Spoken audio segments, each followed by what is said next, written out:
Mesdames, Messieurs, bonjour. Ravi de vous retrouver pour cette nouvelle édition du JT Cultures et Marchés. Cette semaine, nous ferons un point sur les prévisions de collecte de céréales en France. Nous reviendrons ensuite sur la dynamique des exportations françaises de blé. Nous ferons ensuite un focus sur les exportations de blé, mais cette fois-ci à l'échelle européenne.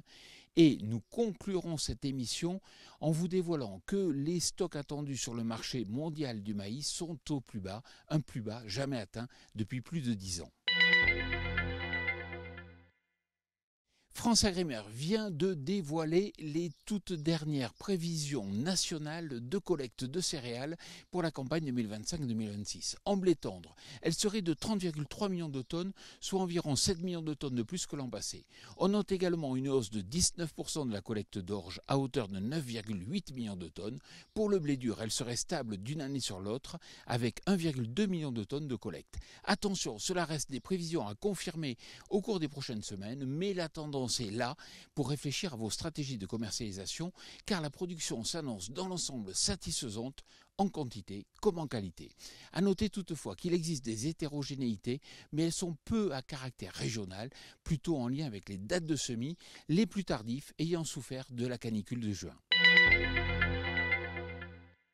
Avec 1,2 million de tonnes de blé tendre exportées en mai 2025, la France enregistre une progression de 15% par rapport à mai 2024. Mais attention, car sur l'ensemble de la campagne, les exportations atteignaient à peine 9,2 millions de tonnes à fin mai 2025, soit une diminution de 39% par rapport à l'an passé.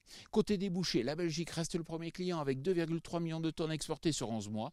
Viennent ensuite les Pays-Bas avec 1,5 million de tonnes, puis le Maroc à hauteur de 1,4 million de tonnes et l'Espagne avec 0,86 millions de tonnes.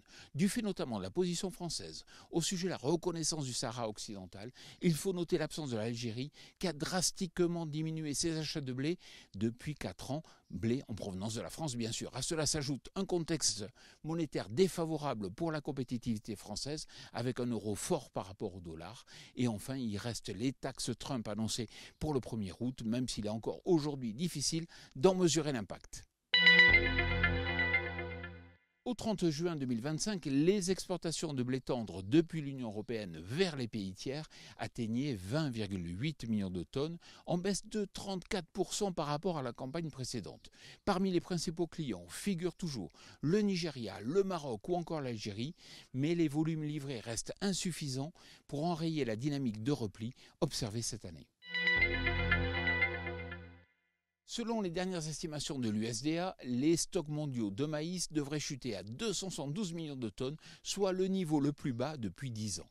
Comment expliquer cette chute ? Tout d'abord parce que l'USDA a revu à la baisse de 3 millions de tonnes la production américaine, et cette diminution n'a pas pu être compensée par les hausses de 300 000 tonnes prévues aussi bien pour le Canada que pour le Mexique. Donc, si vous produisez du maïs, il vous faut savoir que l'on pourrait avoir une tension croissante sur les équilibres mondiaux de cette céréale.